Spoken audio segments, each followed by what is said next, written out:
तीनों में से सिर्फ एक ही है जो नस्लदार है, लेकिन नवाब साहब के पास ले जाके मैं तुम तीनों को नस्लदार बताऊंगा। सुनो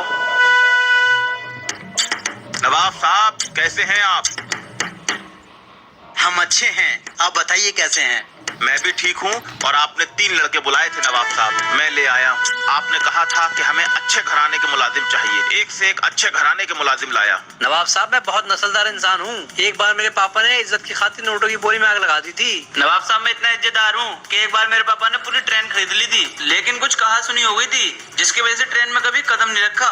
नवाब साहब, मैं भी बहुत नस्लदार हूँ। मेरे सारे पूर्वजों ने नवाबों के यही काम किया है, और जब भी हमारे मालिक पे कोई आँच आई तो गोली सीधा पिछवा सीने पे खा। वाह भाई वाह, ये तो वाकई अच्छे घरानों के और नस्लदार लग रहे हैं। नवाब साहब, इस तरह सिर्फ कपड़े देखकर किसी की औकात का अंदाजा नहीं लगाना चाहिए। मुझे लगता है कि हमें इन्हें परख लेना चाहिए कि ये वाकई नस्लदार हैं या नहीं।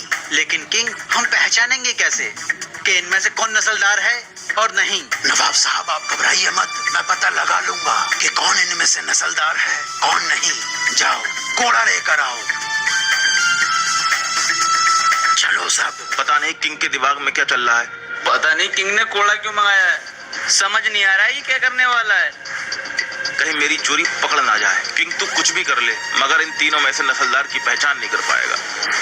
बस, घोड़ा यहीं आ रहा है। आप हट जाइए, अब मैं इन तीनों को इस घोड़े से मारूंगा।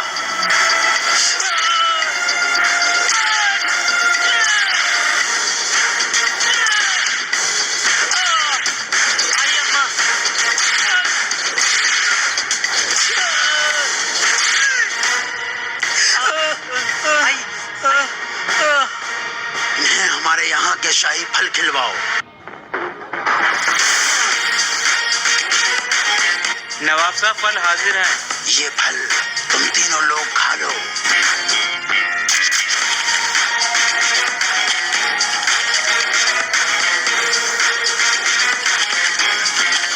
तुम फल क्यों नहीं खा रहे हो? तुम भी खाओ। नवाब साहब, किंग ने मुझे बहुत मारा है, मेरी बहुत बेइज्जती हुई है, मैं कुछ नहीं खाऊंगा। नवाब साहब, इन तीनों में सिर्फ यही नस्लदार है, इसको आप काम पर रख सकते हैं। क्योंकि नवाब साहब, मैंने इन तीनों को कोड़े से मारा, लेकिन 2 लोगों की इज्जत पर कोई फर्क नहीं पड़ा। सिर्फ एक की इज्जत पर फर्क पड़ा, जो नस्लदार है। इसलिए इस नस्लदार को अपने पास काम पर रख लीजिए। वाह किंग वाह, तेरे पास हर मसले का हल है।